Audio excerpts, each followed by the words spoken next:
மதுரை மீனாட்சியம்மன் கோவிலில் சித்திரை திருவிழாவின் முக்கிய நிகழ்வான தேரோட்டம் இன்று காலை வெகு விமரிசையாக நடைபெற்றது. மீனாட்சியம்மன், சுந்தரேஸ்வரர், பிரியாவிடை அம்மனுடன் இரண்டு தேர்கள் காலை 6 மணிக்கு நிலையை விட்டு புறப்பட்டது. கீழமாசி வீதி, தெற்கு மற்றும் வடக்கு மாசி வீதிகள் வழியாக செல்லும் தேர் மீண்டும் நிலைக்கு வருகிறது. பாதுகாப்பு பணியில் 2000க்கும் மேற்பட்ட போலீசார் ஈடுபட்டுள்ளனர்.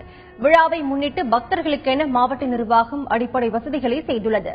17ஆம் நூற்றாண்டில் மன்னர் திருமலை நாயக்கர் அளித்துள்ள இந்த தேரை பல்லாயிரக்கணக்கான பக்தர்கள் கூடி வடம் பிடித்து இழுத்தனர். ஊர்வலத்தில் யானை, ஒட்டகம் ஆகியவை அணிவகுத்து செல்ல மேளதாளங்கள் முழங்க விநாயகர், முருகன் போன்ற பஞ்சமூர்த்திகள் முன் செல்ல தேர் வடம் பிடித்து இழுக்கப்பட்டது.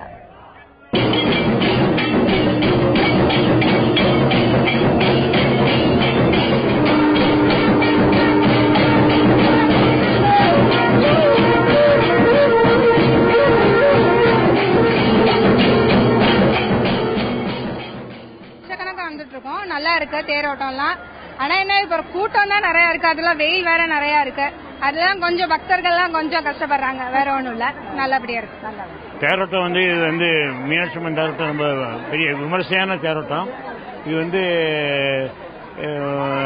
மீனாட்சி அம்மனும் சுந்தரேஸ்வரரும் ஜனங்களுக்காக இன்னைக்கு ஒரு அருள்மலை கொடுக்கணுங்கிறதுக்காக தான் இந்த